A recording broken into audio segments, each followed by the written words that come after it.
Hello guys, welcome to Trishi.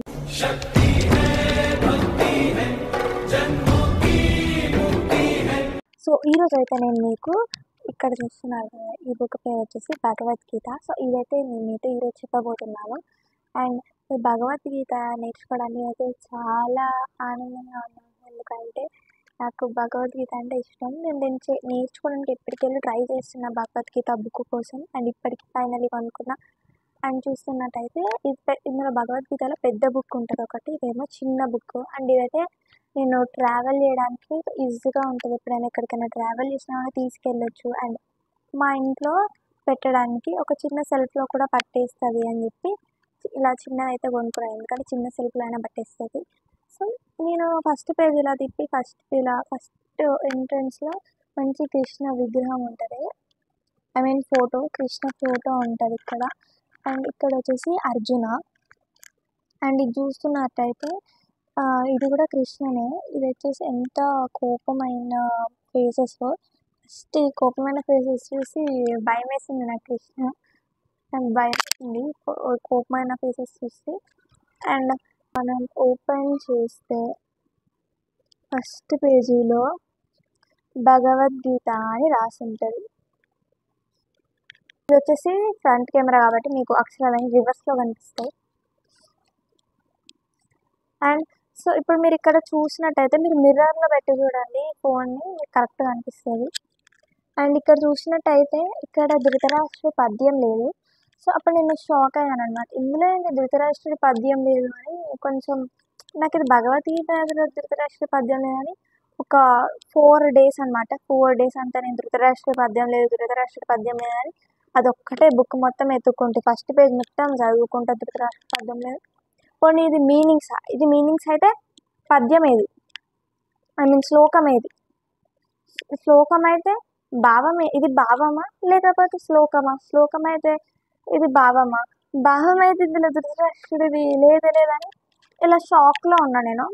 ఆ తర్వాత నాకు అర్థమైంది ఏంటంటే, నాకు ఒకసారి ఐడియా వచ్చింది.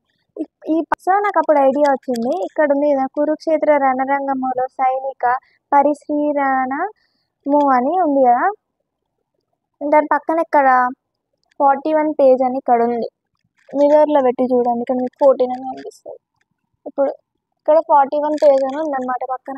నాకు అప్పుడు అనిపించింది ఒకసారి 41 పేజ్లో తిప్పి చూద్దాం కదా అని నేను ఏం చేశాను, 41 పేజ్లో చూసాను.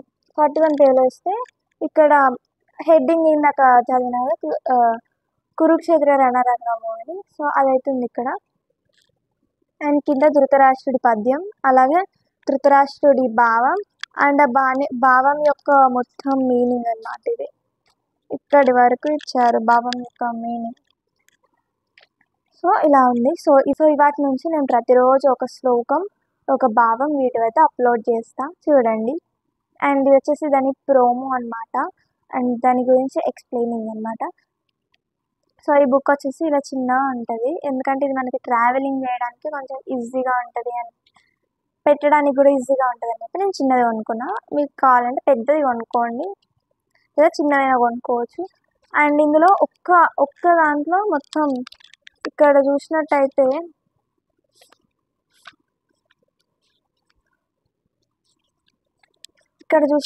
46 ఉన్నాయి ఒక్క దాంట్లో, కురుక్షేత్ర రణరంగంలో. దీంట్లో అన్నిట్లలో 46 లేవు, ఒక్కొక్క దాంట్లో 90, 51 అలా కూడా ఉన్నాయి. ఇప్పుడు చూసినట్టయితే 72 ఉంది, దేంట్లో 72 ఉంది. దేంట్లోనో చూసి చెప్తా. వీటి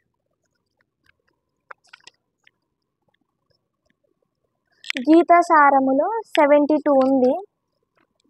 72 ఉంది గీతా సారములు. సో అలా ఒక్కొక్క దాంట్లో ఒక్కొక్కటి ఉంది అనమాట. ఇది మీరు మళ్ళీ చిన్న బుక్ కొనుక్కుంటేనే ఇలా ఉంటుంది. ఒకవేళ మీరు పెద్ద బుక్ కొన్నారనుకోండి, మళ్ళీ అందులో డిఫరెంట్గా ఉంటుంది.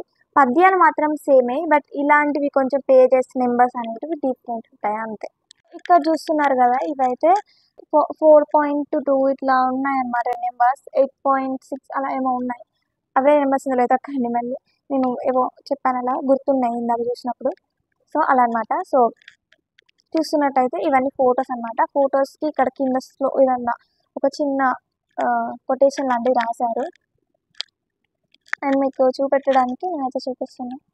సో ఇదైతే కృష్ణ అనుకుంటే ఇక్కడ మధ్యలో ఉంది. అండ్ పక్కకు వస్తే ఇక్కడ కూడా పేజెస్ ఉన్నాయి. పేజెస్లో ఉన్నది కూడా నేను చదివి చెప్తాను మీకు ప్రతి ఒక్కటి కూడా.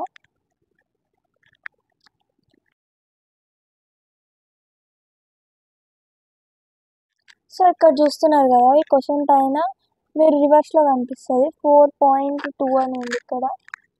నేను అచ్చా చూసారా ఇక్కడ 4.2 అని. శ్రీ గురు పరంపరలో 4.2, భగవద్గీత 4.2. ఇది చూసినట్టయితే ఇక్కడ ధృతరాష్ట్రుడి పద్యం. సో ధృతరాష్ట్రుడి పద్యం కన్నా ముందే ఇక్కడ మనకి కొన్ని శ్లోకాలు అయితే ఇచ్చిండ్రు, ఇంకా ఫోటోస్, శ్లోకాస్ ఇంకా ఉన్నాయి. ఇంకా ఏమున్నాయంటే ఒక కథలు ఉన్నాయి కొన్ని, అండ్ కథలు కాదు శ్లోకాలు, వాటి అర్థాలు ఉన్నాయి. కథలు కాదు శ్లోకాలు, వాటి అర్థాలు. సో ప్రతిరోజు ఒకటి శ్లోకం అలాగే వాటి అర్థాలు కూడా చెప్తాను. మినిమం నాకు తెలిసి ఒక 2 years పట్టవచ్చు నాకు తెలిసి. ఎందుకంటే ఒక్క భగవద్గీతలో 700 శ్లోకాలు ఉంటాయి, ఇంకా వాటి అర్థాలు కూడా ఉంటాయి. దాంట్లో 500 కృష్ణ రాశాడు. ఒక్క భగవద్గీతలో 700 శ్లోకాస్. ఒక 1 yearలో 365 days. 365 + 365 730 days. 730 days అంటే ఇంకా 30 days మిగులుతాయి 700 అయిపోయాక. సో అలా అన్నమాట. ఇంకా వేరే శ్లోకాలు కూడా ఉన్నాయి కదా, ధృతరాష్ట్ర పద్యం కన్నా వెనక ఇంకా చాలా శ్లోకాలు ఉన్నాయి కాబట్టి ఇప్పుడైతే మనం ఇంకా తొందరగానే కంప్లీట్ చేయడానికి ట్రై చేద్దాం. ఎవరైనా నా ఒక్క ఛానల్ అనే కాదు, వేరే ఛానల్లో చూసుకున్నా సరే, వేరే ఛానల్లో అయినా సరే మీకు ఏమవుతుంది, ఎట్లా అయినా సరే మీకు 2 years పడుతుంది. ఎందుకంటే ఒక రోజుకి ఒక్క శ్లోకం వేసుకున్నాను. ఒకవేళ మీరు మంచిగా చదువుతారు, మీకు మంచిగా వచ్చు అనుకుంటే మీకు మంచి బ్రెయిన్, మంచిగా మీరు గుర్తుపెట్టుకోగలరు మీ బ్రెయిన్లో అనుకున్నట్టయితే మీరు ఒక్క రోజుకి 2 శ్లోకాలు లేదా 3 శ్లోకాలు, 4 శ్లోకాలు, 5 శ్లోకాలు, 10 శ్లోకాలు, ఎన్ని శ్లోకాలైనా నేర్చుకోవచ్చు అలా.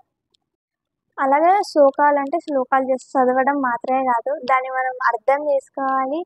మనం దాని మీనింగ్ మన మైండ్లో ఉండాలి. అది పద్యం గుర్తుండాలి, లేదా సేమ్ టైం మనకి మీనింగ్ కూడా గుర్తుండాలి.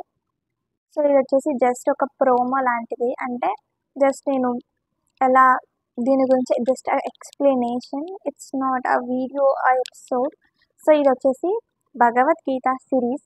అండ్ మన కృష్ణకి సంబంధించి చాలా సిరీస్ స్టార్ట్ చేయబోతున్నానని చెప్పాను కదా, ఇంకా చాలా సిరీస్ ఉన్నాయి. కృష్ణకు సంబంధించే కాదు, మామూలుగా కూడా ఇంకా చాలా సిరీస్ ఉన్నాయి. కృష్ణకు సంబంధించి కూడా ఉన్నాయి. ఇంకా కృష్ణాష్టమి సిరీస్, ఇవన్నిటికీ మంచి సపోర్ట్ చేయండి. That's it for today video. Next video మళ్ళీ కలుసుకుందాం. Until then bye guys.